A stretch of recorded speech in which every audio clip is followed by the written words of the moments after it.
Šiandien iš tikrųjų norėjau šiek tiek pašnekėti apie šiuolaikinius pardavimo skatinimo instrumentus. Nes nuo pat senesnių laikų iš tikrųjų vyksta daug diskusijų, kas yra kaina, kas yra pardavimas.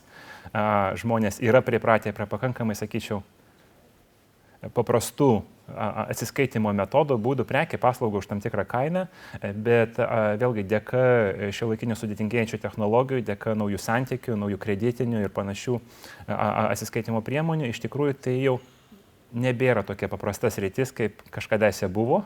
Ir neįvaldžius, nesuprantant šiuolaikinių instrumentų, iš tikrųjų sunku šiais laikais jau kažką pardavinėti, juolab, kad pasaulis virsta į tai, kad nėra tokio, nebe yra tokio dalyko kaip tiesiog vienkartinis pardavimas, yra vartotojo įpročiai, yra ilgalaikiai atsiskaitimai, yra tokios sąvokos atsiranda kaip vartotojo vertė ilgalaikė ir iš tikrųjų pardavėjas tampa partneriu, ypač socialinių tinklų eroje, iš tikrųjų tampa ilgalaikiu tiekėju ir ilgalaikiu draugu pirkėjo. Ir kaip tos santykius palaikyti, kas juos įtakoja, kaip ekonomiškai motyvuoti jūsų vartotojus likti su jumis yra be galo labai svarbu.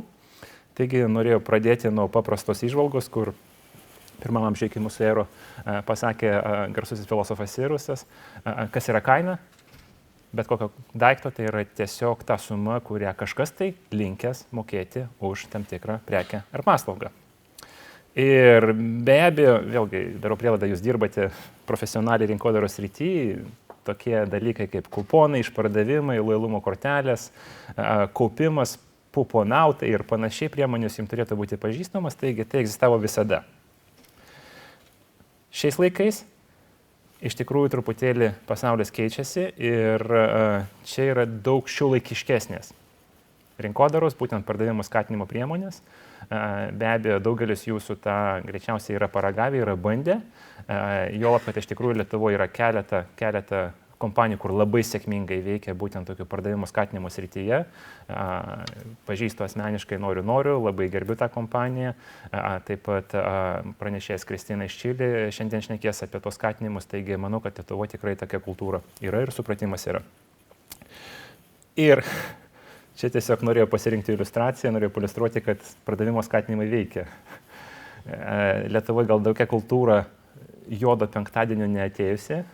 Čia yra nuotraukos, dar aš nesudalyvau, ačiū Dievui, tai yra iš Amerikos, tai yra ta psichozė, kuri apima pirkėjus būtent per tą taip vadinamą Black Friday, kai kainom mažėjant 50% ir daugiau, žmonių elgesys dramatiškai keičiasi. Ir keičiasi ne tik tai pirkimo įpročiai, ar lojalumas brandui, ar atstumas iki parduotuvės, bet keičiasi netgi taip, pažiūrėjusi tas nuotraukas, atrodo psichologinis žmogaus profilis. Taigi, vėlgi darau prielaidą, kad jums kaip rinkodaros atstovams toksai antplūdis klientų į jūsų biurą yra laukiamas ir iš tikrųjų, ką norėjau pailiustruoti, tai toksai aktyvumas yra generuojamas ne ko kitu, kaip pardavimo skatinimo priemonėm. Teisingai sudėliotom, teisingai protingai išmąstytom, teisingai laiku pateiktom, iš tikrųjų galima labai stipriai įtakoti žmogaus elgesį. Dabar viena iš tokių įdomių aplinkybių, kur mes taip netyčia susidūrėm su analizuodami padėtį ypač Lietuvoje, tai yra tas dalykas, kad nors ir be galo daug egzistuoja ir lojalumo programų, ir nuolaidų sistemų, ir skatinimų, ir kultūros, ir pavyzdžių, kartais ne iki galo išvelgiame į visiškai fundamentalias prielaidas. Reiškia, kodėl tos priemonės egzistuoja, kokie yra mechanizmai ekonominiai, kaip jie veikia, kodėl veikia, kaip juos matuoti, kaip taikyti vieną kitą priemonę, kada jinai suveiktų, kada nesuveiktų, galiausiai kokiu tikslu. Labai dažnai tenka lankytis restoranuose, kur tiesiog, tarkim, dovanoja nuolaidų kortelės ir tu ateini per pietus, kai yra antplūdis. Ir visi ištraukia tas nuolaidų kortelės ir susimoka, nors ekonominio kaip ir pagrindų neturėtų būti, nes tai yra piko metas. Tu nenori atiduoti tiesiog 10% pardavimo pajamų vien dėl to, kad yra tam tikras lūkestis klientų, kad jeigu yra restoranas, privalo būti kažkokia nuolaidų platforma ir atvirkščiai. Atvirkščiai tu žiūri tas spragas, nežinau, restoranai yra labai gera gal iliustracija. Nes atėjus į restoraną labai dažnai pamatai begalę labai daug tuščių stalų. Ir pavyzdžiui, nežinau, teko lankytis užsienyje, Bet kas labai krenta akis, ypač restoranuose, kad labai sunku, pavyzdžiui, tam pačiam Londone surasti restoraną, kur vakare nors vienas laisvas staliukas yra. Tokios praktikos, kad tiesiog einu į restoraną neužrezervavus, neegzistuoja, nes arba restoranas užpildo 100% savo vietas, arba jisai negali įsilaikyti rinkoje. Tai va, Lietuvoje dar to nėra ir dėl to mes kartais matome, kad tokio supratimo, kaip naudoti iš tikrųjų, teisingai naudoti skatinimo priemonės dar nėra. Taigi, toksai pagrindas mano pranešimui yra iš tikrųjų gal išvelgti keletą tokių fundamentalių prielaidų, kodėl, kaip veikia nuolaidų lojalumo apdovanojimų platformos ir kodėl jos būtent yra tokios, o ne kitokios. Tai čia pabandžiau sudėlioti, supaprastinti pardavimų skatinimo procesą į svarbiausius elementus. Taigi, bet koks pardavimų skatinimas iš tikrųjų turi pagrindę 3. Sveikas, Gvidai. Taigi, bet koks pardavimų skatinimas iš tikrųjų turi 3 pagrindinius esminius tikslus. Be abejo, didžiausias tikslas yra pritraukti naują klientą. Be abejo, jeigu verslas negauna šviežio kraujaus naujų klientų, tai toksai verslas niekada sėkmingai neegzistuos. Antra, labai svarbi sritis iš tikrųjų visų pardavimų skatinimų, tai yra išlaikyti seną klientą. Ir čia iš tikrųjų, nežinau, daugelis jūsų greičiausiai yra susidūrę su tuo pasakymu, kad išlaikyti esamą klientą yra 7 kart lengviau negu gauti naują. Ir iš tikrųjų, taip spėju, kad didžioji dauguma verslų, kuriuos šiandien atstovaujate, apie 80% savo pajamų greičiausia gauna iš nuolatinių pakartotinių klientų, ne naujų. Ir jeigu tas santykis nėra 80%, tai tada rimtai labai reikėtų susimastyti, iš tikrųjų, ar teisingai viskas daroma, nes tik tai nuolatiniai klientai gali ženkliai padidinti pardavimus ir įmonės vertę. Taigi, esamų klientų išlaikymas yra be galo svarbus pardavimo skatinimo uždavinys. Aš vėlgi truputėlį vėliau grįšiu gal prie konkrečių instrumentų. Bet kol kas tiesiog svarbu išskirti, kad tiek naujų klientų pritraukimas, tiek esamų išlaikymas yra be abejo labai svarbu. Ir paskutinis elementas, kuris labai dažnai ignoruojamas. Šnekant, pavyzdžiui, su įmonėm, analizuojant tą situaciją, girdi labai dažnai atsakymus, mes turime ten lojalumo programą, mes turime 10, 20, 30 tūkstančių narių ir kaip ir viskas ir baigėsi. Bet iš tikrųjų esmė ne tiesiog jos turėti tos savo klientus, bet skatinti vartoti daugiau, dažniau, skatinti dažniau pasirinkti jūs negu konkurentą. Vėlgi, tas labai akivaizdžiai, aš irgi prie to pavyzdžių grįšiu, bet tą labai akivaizdžiai galime matyti oro bendrovį konkurenciniai. Jeigu kas skraido, ypač Europoje, tikrai žino, kad vieną kartą prisirišus ten prie SASO, iš tikrųjų jų taškai, mylios, sąlygos, upgrade'ai, visi kiti instrumentai taip stipriai tave veikia, kad po metų įsitraukęs į tą programą, tu tiesiog fiziškai negali sau leisti nors vieną skrydį padaryti su kita oro bendrovė, nes arba tu visą biudžetą leidi su jais, arba iš tikrųjų tu prarandi visus privalumus, kuriuos turi kaip klientas. Taigi tave verčia, sako, tu skraidai ten 100 kartų per metus, gal mažiau. Čia aš pagal save matuoju. Ir mes žinome, kad tavo išlaidų biudžetas yra toksai ir vietoj to, kad skaldyti tą biudžetą į 3-5 bendrovės, mes tave verčiame didžiąją savo biudžeto dalį leisti su mumis, mainais į apdovanojimus ir tada tu tampi lojalus klientas. Taigi trečia užduotis iš tikrųjų bet kokių programų ir priemonių tai yra ne tik tai įtraukti klientą, išlaikyti, bet ir nuolat skatinti jį vartoti daugiau. Toliau, jeigu taip, sakysime, detalizacija šiek tiek. Tai be abejo, naujų klientų pritraukimas vyksta per paiešką. Nesuradę klientų sunku su jais kažką daryti. Be abejo, turėtų būti sudominimas, nes aš irgi prie tos skaidrės grįšiu atskirai, bet pasakysiu, kad naują klientą pirmą kartą pritraukti yra be galo sunku. Be galo sunku. Jeigu tikėti rinkodaristais, tai 7 kart sunkiau, negu įtikinti seną ateiti, užsukti, pavalgyti ar pasinaudoti paslaugą ar nupirkti prekį. Ir be abejo, po sudominimų seka jau galutinis tas rezultatas, ko tikimės iš naujo klientų, tai yra pirkimas. Paieška, sudominimas, pirkimas. Taip vyksta naujų klientų pritraukimas ir kiekvienam iš segmentų, iš tų žingsnių iš tikrųjų yra tam tikros priemonės, kurios veikia stipriau negu kažkas tai kito. Iš esamų klientų be abejo nepakanka tiesiog žinoti ten vardą, pavardę ar turėti adresą ar elektroninį paštą. Reikia jos maksimaliai pažinti. Nes jeigu tu nežinai, iš kokio jie yra miesto, kokie yra interesai, kokie yra įpročiai, iš tikrųjų labai sunku prie jų prisiderinti ir pateikti savo paslaugą patogiausiu būdu, patogiausią kainą. Taigi jų pažinimas yra viena iš svarbesnių bet kokių programų dalis, nes jeigu tu nežinai su kuo tu dirbi, komunikuoji, be abejo labai sunku prisiderinti. Komunikacija, santykių užmezgimas be abejo seka po pažinimo. Jeigu aš suprantu, kad mano klientai sėdi Facebook'e, o ne LinkedIn'e, be abejo, bendravimo terpė privalo būti Facebook'as, atvirkščiai. Jeigu jie nesėdi socialiniuose tinkluose, išskirtinai skaito laikraščius ir naujienas, tai Lietuvos rytas ar Delfi yra teisingesnės komunikacijos priemonės ir panašiai. Taigi priklausomai nuo to, ką tu sužinoji, kas yra tavo klientai, reikia statyti savo bendravimo ir komunikacijos su tais klientais platformą. Ir be abejo, ilgalaikio lojalumo skatinimas.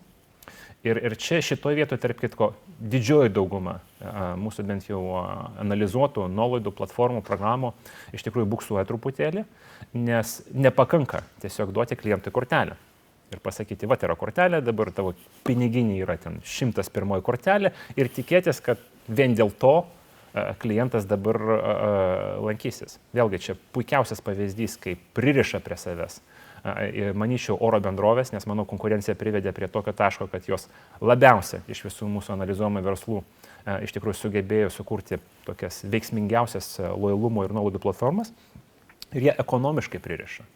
Nes iš tikrųjų, kuo daugiau tu su jais skraidai, su tom bendrovėm, tuo labiau esi pririštas. Ir vartojimo didinimas. Čia irgi labai dažnai apie tai pamirštama, nes vėlgi nepakanka tiesiog turėti ten duomenų bazę ar sąrašą savo klientų. Yra būtina nuolat siekti, kad tų klientų pirkimas, apsilankimas, užsakymų kiekis būtų dažnesnis, didesnis ir tokius klientus išlaikyti reikėtų kuo ilgiau. Taigi, greičiausiai, aš taip sau leidau kartais jau čia šitą prezentaciją panaudoti porą tokių ekonominių terminų, elastingumas greičiausiai jums pažįstamas terminas, ne? Jautrumas kainai arba apsisprendimas kažką pirkti, užsakyti tuo metu, kaip paprastai tokiom sąlygom žmogus neužsakytų. Nes vėlgi, jeigu žmogus, tarkime, turite kavinių tinklą ir žmonės yra pripratę, tarkime, prieš darbą, ryte užeiti, užsukti, nupirkti pas jūs kavos, ir kaip ir sekasi tokiam verslui, bet tai visiškai nereiškia, kad jūs negalite tokiem klientams suteikti dar antrą motivaciją, per pietus eiti ir sumuštinį pas jūs užsakyti, ar vakare po darbo kažkokią tai įprotį jiem, sakysim, primesti, kad jie dar ir užsuktų ten vandens įsigerti, sulčių, ledų ar dar kažko tai. Ir stipriausi instrumentai be abejo nuo to kontekstinio elastingumo, jautrumo, aplinkai, kainai, paslaugai žmogus be abejo stipriausiai reaguoja į asmeninį kainodarą, nes ekonominis vis dėlto poveikis žmogui yra pats stipriausias iš daugelio reklaminių priemonių, jisai labiausiai prognozuojamas. Ir iš to, reiškia, ką iš tikrųjų ketiname visada pasiekti, tai yra padidinti vartotojo ilgalaikę vertę. Angliškai lifetime value arba LTV, nes vėlgi žmogus, kuris vieną kartą apsilanko kavinių tinkle per metus, neša porą eurų naudos. Jeigu jisai turi įprotį kas ryt užsukti kavos, jau jisai yra porą šimtų eurų yra vertas. Jeigu jisai išleidžia pusę savo, tarkime, dienos pietų biudžeto iš viso turimo toj pačioj kaviniai, jau jo vertė gali būti 1000 eurų. Taigi galima pasirinkti ar tik tai 2 eurus uždirbti iš žmogaus per metus, ar porą tūkstančių. Taigi va, tos vertės didinimas per pririšimą vartotojo prie savęs, suteikimo jom tokios motivacijos, kad jisai tik tai vieną linkme visada judėtų, tai yra viena esminių užduočių, kai jau yra pritraukti klientai, kai su jais yra jau sukurtas ryšys ir norima siekti vis didesnės naudos. Dėl naujų vartotojų. Tai, sakysime, čia yra irgi klasika viena iš ekonominių, yra kreivė, reiškia, kaip ir kokį skatinimą reikia suteikti arba kaip paveikti reikia vartotoją, priklausomai nuo to, ar jisai pirmą kartą pas jūs lankosi ar ne. Nes tiesa yra labai paprasta.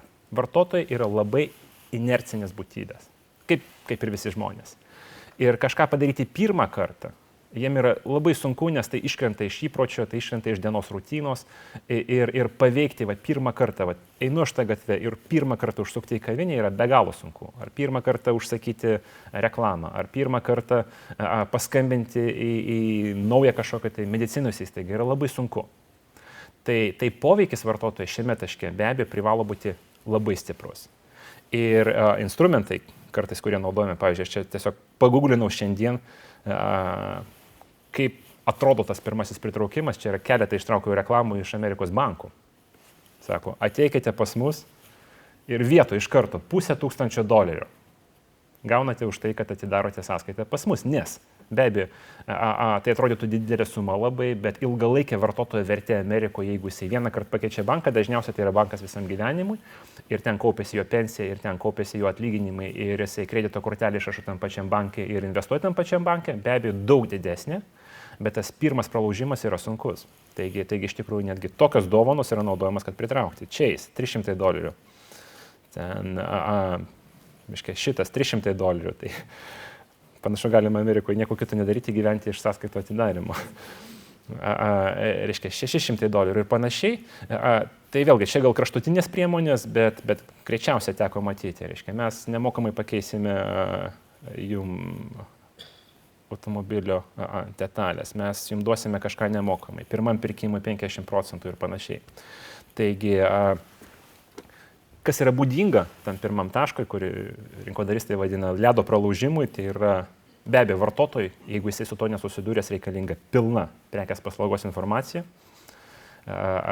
jam reikalingas labai stiprus smūginis, kažkoks tai poveikis, skatinimas, stimulas, jam nepakanka tiesiog duoti ten 3 ar 5% nuolaidą, jam iš tikrųjų yra būtina suteikti labai aukštą ekonominę grąžą vertę ir spaudimą sudaryti labai aukštą, kad pralaužti tą ledą, kad pirmą kartą jisai užsikabintų ir pasinaudotų paslaugą. Bet gera žinia, kad jeigu vartotojas tą pirmą kartą pasinaudojo, tai jisai tampa jau savotiškai paruoštu ir antrą kartą jam pasinaudoti jūsų paslaugą pirkti yra daug lengviau, vėlgi rinkodaristai sako 7 kart lengviau.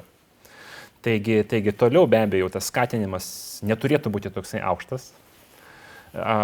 Jisai be abejo turi kažkoks tai egzistuoti ir jisai tai vadinama elgesio korekcija. Prasme, jeigu tu pas mane pirkai, jau žinome, kad potencialiai pasinaudoti mūsų prekę paslauga yra lengviau, bet vėlgi laikui bėgant mes apie save privalome priminti, suteikti kažkokius tai privalumus, kad lieki su mumis, kad vartoju ir truputėlį koreguoti vartotoją, kad vėlgi jisai liktų ir didesnę dalį savo biudžeto leistų būtent su jūsų verslu.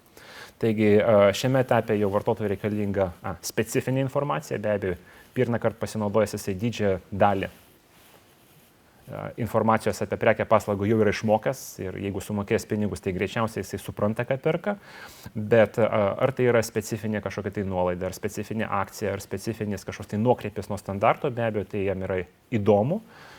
Ir dažniausiai komunikacija susiveda būtent tuos nuokrypius, o ne pilną produktų informaciją. Taigi komunikuojame, kad šiandien ypatinga akcija, pastebėjome, kad jūs ten ilgai nesilankėt ir duodame jums specifinę ten nuolaidą. Tai tokio tipo komunikacija veikia. Ir be abejo turėtų būti daromas einamasis skatinimas, kažkoks tai spaudimas. Taigi tokie instrumentai naudojami kaip lojalumo kortelės, kur kas 5 atsilankimas, nemokamas kirpimas šiuo atveju ir panašiai. Taigi, taip paprastai atrodo darbas su naujais vartotojais. Dabar esame vartotojai. Ir iš tikrųjų taip atrodo kreivė, sakysime, suteikiamos naudos vartotojui. Jeigu norima tą klientą pririšti prie savęs ilgiau negu vienkartinį pirkimą. Jau truputėlį tą tašką mes aptarėm, kad vienkartinį stiprų stimulą norima suteikti, kai žmogumas konvertuojamas, pritraukiamas, kai ledas pralaužiamas, bet be abejo, kuo ilgiau vartotojas lieka su preke paslauga verslu, to jisai geriau turėtų jaustis ir tuo vertingesnis jis tampa verslu. Be abejo, vėlgi, kaip aš jau minėjau, jeigu įtikinti vartotoją likti su tą pačią kavinę ir ne tik tai kavą gerti, bet ir pietus ten užsukti ir panašiai, tai jo vertė gali būti 1000 kartų aukštesnė negu vienkartinis pirkimas. Taigi dažniausiai praktikuojami instrumentai, kuo ilgiau klientas lieka su jumis, tuo aukštesnė naudą jisai gauna ir vėlgi oro bendrovės tą įsiaiškinę yra pristatę begalę skatinimo programų, kur tu pradedi nuo labai paprasto lygio, kropi vis aukščiau ir kuo ilgiau tu lieki, tuo didesnį naudą tu gauni, bet ta nauda šiaip neturėtų ekonomiškai mąstant būti aukštesnė negu pritraukimą, kaip keistai beskambėtų. Taigi toksai tipinis elgesys su vartotoju, tai yra smūgiu priversti jį vartoti ir toliau siekti išlaikyti, suteikiant nuolatinį naudos didėjimą. Dabar vienas, sakysime, iš tokių specifikų ar labai įdomių sričių, kur labai dažnai tiesiog ignoruojama lojalumo rinkodarai, pardavimo skatinimo rinkodarai, tai yra supervartotojų sąvoka. Ir greičiausia, aš taip spėju, kad visi sutiksite, kad jūsų versle pajamų koncentracija yra labai netolygi, kad yra kažkiek, tai 10 ar 20% jūsų vartotojų, kur atneša didžiąją dalį jūsų apyvartos ar pajamų, ir yra visi kiti. Tai vėlgi, bet kur paėmus, tarkime, ten tos pačios oro bendrovė yra verslo keliautojai, kur keliauja porą šimtų kartų per metus, kurių biudžetai yra ten $100 000 per metus. Yra pavieniai turistai, kur išskrenda su lėktuvu porą kartų per mėnesį atostogų. Taigi vertė paprasto turisto eilinio yra porą tūkstančių eurų, vertė verslo turisto, keliautojo, negi neturisto, yra porą šimtų tūkstančių eurų, tai čia per metus. Galite išskaičiuoti, jeigu jisai dar 10 metų skraido, tai tikrai pamatysite, kad skirtumas tų supervartotojų, kur koncentruotai naudoja labai daug jūsų paslaugų, prekės, negu visi kiti, yra didžiulis. Ir čia gal irgi pailiustruosiu tokių ekstremų visiškai. Be abejo, mano aplinka įtraukia ir tam tikrą patirtį mobiliosiuose aplikacijose, žaidimuose. Tai tiesiog kamera smalsu. Pasakysiu, kad žaidimuose iš esmės didžioji dauguma žaidimų dabar pastatyta. Visa monetizacijos modelį yra pastatytas ant taip vadinamo supervartotojų. Ir labai gerai man išgrynino tą poziciją vieno garsaus žaidimo Clash of Clans įkūrėjas sako, žinote, aš taip kuriu tą žaidimą ir jo mechaniką. Aš dabar atsiprašysiu už tą tikslinę citatą, bet tai praskambėjo, sako, kad jeigu žmogus neišleidžia pas mane $2000 per mėnesį, jisai žaidime yra lochas. Jo, ta prasme, tu esi niekas, tave viskas spaudžia žaidime leisti daugiau ir nors ir tas žaidimas pozicionuojamas kaip free, kaip nemokamas, ir jo, galima ateiti ir žaisti tą žaidimą visiškai nieko nemokant, tu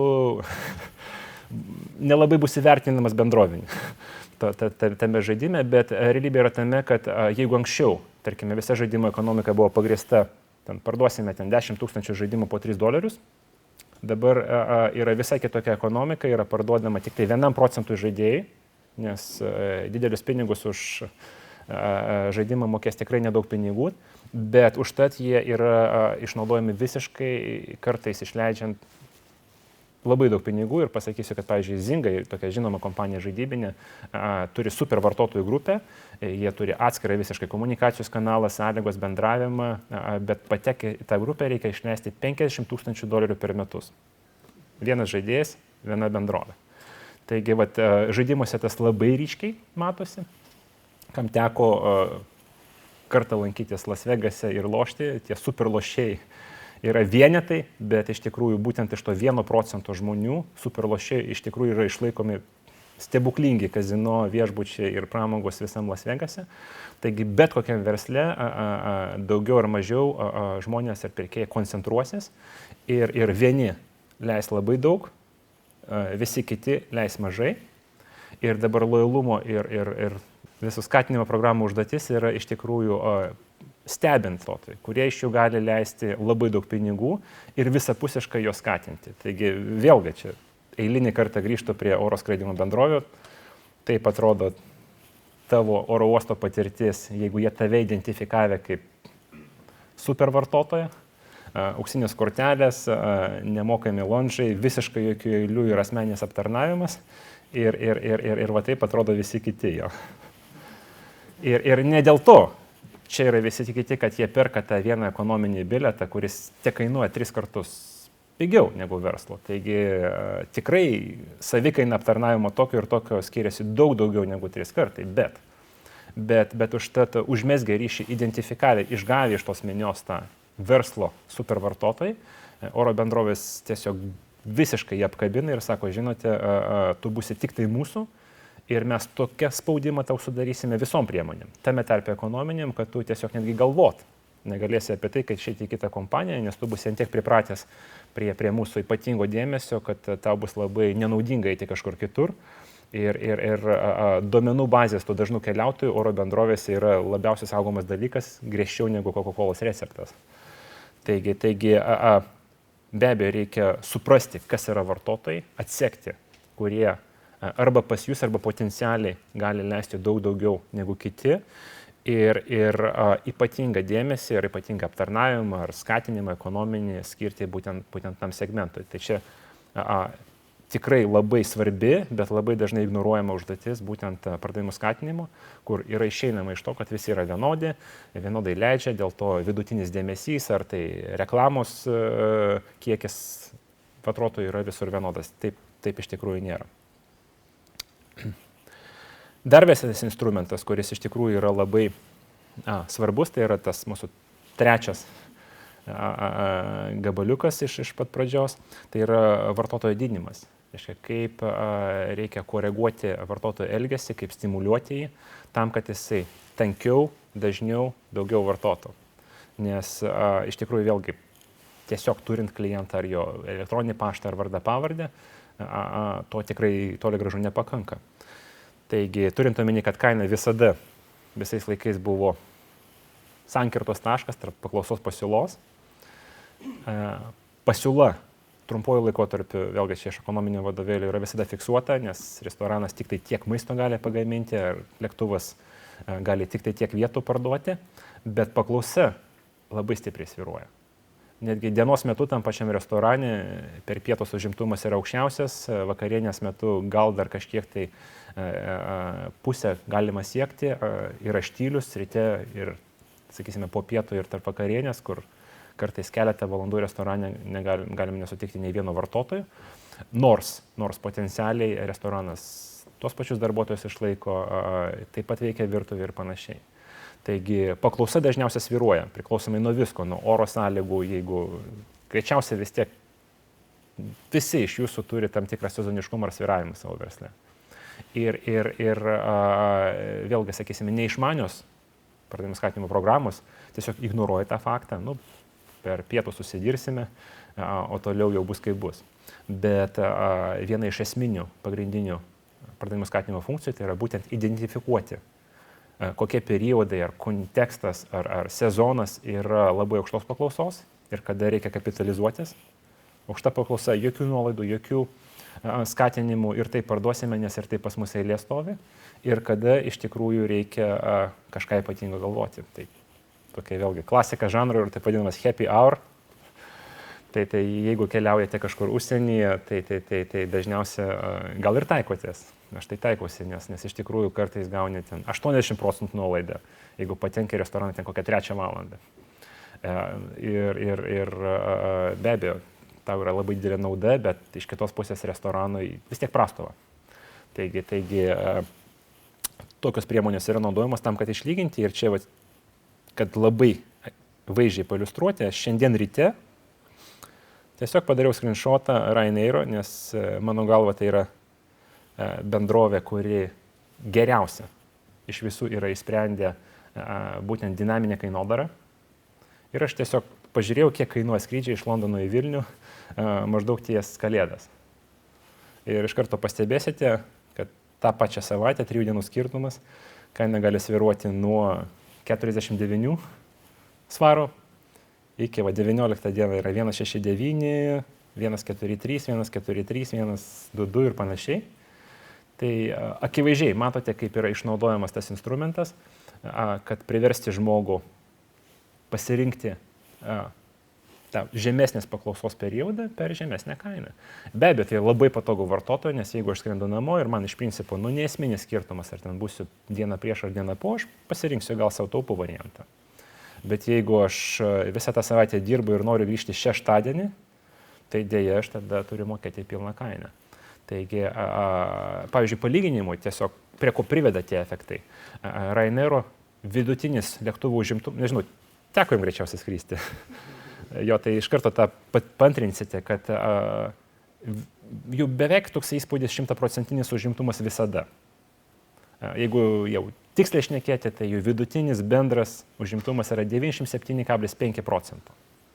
Kas oro bendrovė yra nerealu ir buvo netgi netikėta iki to laiko, kol jie pristatė savo algoritmus, kad tai iš principo pasiekiama, nes paklausa tiek ženkliai svyruoja, kad, pavyzdžiui, palyginimui tokios bendrovės jau senesnės kartos, kaip ten British Airways, džiaugiasi, turėdami 70% užimtumą. Ir tokios, sakysime, mažiau patyrusios bendrovės, kaip mūsų kaimynai, pavyzdžiui, Air Baltic, turi užimtumą tarp 60 ir 70%. Greičiausiai esate keliavę daugelis iš jūsų ir su tom bendrovėm. Ryanairas visada pilnas. Ten Air Baltic, mano tokia asmeninė patirtis, ten nuo pusės iki 70%. Kartais būna antplūdžiai, jo, būna kaip periodai, kalėdos, tai ten tam pačiam Air Baltic nesurasi. Bet žiūrint į vidutinį užimtumą, tikrai yra toksai žemas. Ir klausimas būtų retorinis, tada kuriai bendrovė sekasi geriau. Tai Ryanairas yra išvardintas kaip viena pelningiausių kompanijų, ne tik tai oro bendrovė, bet tiesiog kompanijų, o didžioji dauguma oro bendrovė yra nuostolingos, įskaitant Air Baltic, ir žiauriai nuostolingos. Ir vėlgi tą labai lengva suprasti, prisiminus mūsų paskutinės 3 lietuviškas skraidimo bendrovės. Tai tiesiog kaip turistas. Aš skraidydamas su kiekviena iš tų bendrovių ir sėdėdamas maždaug trečdalio apkrautų tik tai lėktuvų, jau galėjau suprasti, kad greičiausia neilgai tokia bendrovė skraidys, nes tu negali išlaikyti oro bendrovės, jeigu neužimsi bent jau 80%. Taigi, vėl grįžtant prie tų priemonių, tai yra tiesioginė iliustracija, kaip pardavimų skatinimas per kainą leidžia oro bendrovėje labai tiksliai identifikuoti, kokie yra periodai. Tarp kitko, žalio supratimo neturiu, kodėl, pavyzdžiui, trečiadienis yra šiek tiek blogesnis už antradienį. Bet matyti, jie yra apskaičiavę, kad jau tą dieną, iš šiandien užsakant, turi būti tokia kaina. Tarp kitko, jeigu rytoj pasirodys kažkoks pranešimas apie belę ką, tos kainos gali rytoj keistis tam pačiam laikotarpiu. Nes pagal gandus, Ryanairas yra išleidę keletą milijonų svarų vien statistiniai analizai. Ir buvo įdarbinusi apie 5 profesorius, PhD, tam tiesiog, kad sukurti algoritmus, kurie išskaičiuoja, kodėl, kada, kokias kainas reikia taikyti, tam, kad iš tikrųjų pasiekti aukštesnį užimtumą. Bet visą tai išsiveda iš vieno paprasto, sakysime, dėsnio, tam, kad yra labai įvairius kontekstai paklausos pasiūlos ir tą galima koreguoti ir didinti iš tikrųjų apkrovas tik tai per skatinimus. Taigi, jau reziumuojant, galima gal išskirti tokius esminius dalykus, esminius uždavinius, bet kokių skatinimų. Tai pirmas dalykas yra kainodara, vis dėlto po visų priemonių yra stipriausias instrumentas, kuriuo galima skatinti pardavimus. Ir kuo toliau, tuo labiau asmeninė iš tikrųjų turėtų būti ir tampa kainodara iki tokio lygio. Žinote, kažkada buvo rinkodaros vos ne anekdotas, kad kainą reikia žiūrėti, sakyti žiūrint žmogui į akis. Buvo toks anekdotas apie tai, kai kainodaristas, senas patyręs, mokino, reiškia, naują pardavėją parduoti akinius ir sako, tu pasakai kainą $100, žiūri į akis, nesureagavo. Už vieną stikliuką nesureagavo, reiškia, be įpakavimų ir taip toliau. Ir galiausiai, jeigu už kiek, kada mirkstel žmogus, tada reikia sakyti stop. Tai iš tikrųjų, aš nenustepsiu, tarp kitko, kad tokios Ryanairo kainos gali būti formuojamas man asmeniškai arba, tarkim, lankytojams iš Lietuvos. Ir tarp kitko, buvo prieš porą savaičių pasirodė tokie keletą straipsnių, tokių įdomių, kad apsimetant, iš kurios šalies tu rezervuoji bilietus, bendrovės teikia skirtingas kainas. Kitais žodžiais, aš sėdžiu čia Lietuvoje ir jeigu identifikuoja, kad aš užsakau bilietą iš Lietuvos, man yra vienos kainos. Jeigu pagal mano IP adreso kompiuterio atseka, kad aš sėdžiu Suomijai, man visiškai kitokios kainos. Taigi jau pradžia matosi, bet jeigu tai visiškai užbaigti, tai visai neužilgo tikrai pardavėjai žinos visą profilį, ką tu darai, kaip dažnai tu perki, kaip lankščiai tu reaguoji nuolaidas, ar tau, tarkim, pavyzdžiui, nusiuntus ten 10% kuponą, ar tu momentaliai bėgi gerti kavos, ar tu visiškai ignoruoji, gal tau reikia 13, kad pakeisti tavo elgesį. Taigi šiuolaikinės priemonės iš tikrųjų yra labai sudėtingos, prisitaiko prie kiekvieno atskiro žmogaus ir visai neužilgo tikrai nenustepsiu, jeigu kaina bus visada sakoma kiekvienam žmogui atskirai. Taigi tai yra bendra kryptis. O iki to laiko be abejo reikia segmentuoti, išskirti, tarkim, pietų aukšto užimtumo, aukštos paklausos, žemos paklausos periodas ir skatinimo priemonėm būtent reaguoti ir reguliuoti. Dabar antras toksai dėsnis yra iš tikrųjų apie tai, kad bet kokia priemonė privalo turėti labai aiškų tikslą. Ir čia irgi buvo keletą anekdotų situacijų, kai mes gilinomės į nuolaidų, į lojalumo programas Lietuvoje, labai dažnai šneki su pardavėju ir prieini tašką, kai sako, mes turime ten 10% nuolaidą. O kam, kokio tikslo siekit, kokiam segmentui? Tiesiog žmonės laukia, turim. Tai ar per pietus ateini, ar iš vis neateini, ar tu 100 eurų išleidai per mėnesį, ar tu nieko neišleidai. Tiesiog visi turim, mes turim. Tai iš tikrųjų taip nėra ir kiekviena nuolaida, ar tai skatinimas, ar tai priemonė, ar tai dovana, privalo tiesiog turėti labai visiškai aiškiai suformuoluotą tikslą, ar tai yra naujo klientą pritraukti tuo smūginiu periodu, nes jisai tiesiog nereaguoja, pavyzdžiui, į paprastas akcijas, eina pro tą gatvę ir neužsuka parduotuvę. Ir kabinamas plakatas jam asmeniškai, kad jisai pamatytų 10% ir nieko nesukelia, 20% nieko nesukelia, 30% nieko nesukelia. Tai kiekviena visiškai akcija, kiekviena nuolaida privalo turėti labai labai aiškiai tikslą. Ir iš tikrųjų, kas pasidaro daug lengviau dabar, tai yra aiškiai matuoti tą poveikį. Ir iš tikrųjų, čia dabartinės rinkodaros priemonės visiškai turėtų sugriauti tą senąjį pasakymą rinkodaristo, kad aš leidžiu kažkiek pinigų reklamai. Aš žinau, kad pusė jų iš tikrųjų neša grąžą, bet kuri pusė, ar tai laikraštis, ar tai televizorius, ar tai Facebookas, aš nežinau, nes labai ilgą laiką iš tikrųjų buvo labai sunku pamatuoti poveikį. Šiais laikais, vėlgi, kai tu gali atsekti vartotoją iki jo asmens profilio, iki jo draugų, iki jo judėjimo, yra iš tikrųjų labai lengva matuoti poveikį. Taigi iš tikrųjų pačios moderniausios programos ir priemonės iš tikrųjų sugeba realiam laike. Eina žmogus, gauna telefono žinutę, šiandien pietus, tau pakeliu restorane su 30% nuolaida, jisai ignoruoja. Puiku. Kitą dieną jisai gauna 40. Sureagavo. Puiku. Reiškia, tada dar sekančią dieną, tu pirmą kartą apsilankai, dabar 10% duosim. Dingo. Nevalgo. 15. Ir iš tikrųjų atseka žmogaus elastingumą, reakciją, bando išskaičiuoti, kaip kokį žmogų reikia paveikti, bet vėlgi čia yra kraštutinumas. Bet saugiai yra prielaida, kad jeigu yra suteikiamas bet kokios tai naudos ar skatinimai, be abejo, jos ne tik tai turi turėti tam tikrą tikslą, bet ir idealiu atveju tas turi būti privalo labai kruopščiai pamatuojamas, nes suteiktos nuolaidos tai yra negauti pinigai, tai yra kaina, tai yra pinigai, kurie sumokėti. Be abejo, mokėti norisi pinigus tik tai už tam tikrą aiškų tikslą. Sekanti yra iš tikrųjų labai svarbi dalis apie bet kokią programą, tai yra vartotojų yra būtina pažinti. Nes labai dažnai pardavėjai tiesiog žalio supratimo neturi, o kas yra jų vartotojai. Be abejo, ten, kur yra dirbama asmeniškai, paslaugų sektoriuose, tai yra populiaru, bet kuo labiau eina į tokią masinę prekybą, tuo mažiau pardavėjai supranta, kas yra jų pirkėjai. Ar tai yra užsieniečiai, ar tai yra lietuviai, ar tai yra studentai, ar tai yra dirbantys žmonės, ar tai yra gal moksleiviai. Ir vėlgi, einant iš to, kad nesupratus, kas yra tavo vartotojas, nepagavę sistematiškumo, labai sunku yra pritaikyti ne tik tai tą pačią kainodarą ar skatinimo priemonės, bet iš principo kartais galim prasilenkti su verslo esmė, verslo principais.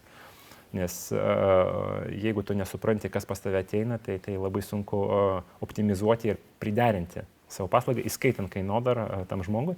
Ačiū Dievui, šiais laikais nors ir šneka europiečiai apie privatumą, jo saugojimą ir panašiai, iš tikrųjų realybė yra tame, kad vartotojai yra sekami, duomenys apie juos kaupiami, agreguojami, analizuojami. Labai daug galima apie juos pasakyti, suprasti, pritaikyti ir čia toksai, gal toksai skandalingiausias, garsiausias pavyzdys tokių analizių. Nežinau, teko jums girdėti ar ne, irgi pusiau anekdotas, kai Target, tai yra didžiulis prekybos tinklas Amerikoje, buvo gavęs tokią skandalingą istoriją, kai atėjo tėvas pas rinkodaristus ir sako, va, turiu 15 metų dukterį ir kodėl jūs siunčiate kuponus ten su prekiam nešiom ir visą kitą, mergaitė. Ir kaip jūs galite taip daryti ir pasirodo, jinai buvo neščia ir pagal jos pokytį, ką jinai pirko parduotuvėse, prekybos tinklo kompiuteris atsekė, kad pasikeitė ten, pradėjo ar ten saldaus, ar ten dar kažko tai labiau pirkti, aš nežinau tiksliai, bet atsekė, kad pirkimų raštas pasikeitė. O tai reiškia, kad vartotojo tipas pasikeitė. O tai reiškia, kad tie kuponai, kurie siunčiami to adresu, privalo irgi būti kitokie. Ir tai yra tokia iliustracija, kad šiom dienom viskas jau galima atsekti tokius faktus anksčiau negu tėvas apie tai sužino. Jo, tai vėlgi čia gal ir liūdna, gal ir linksma istorija, bet tokia yra realybė. Ir kuo toliau, tuo daugiau bus žinome apie kiekvieną žmogų, vartotoją.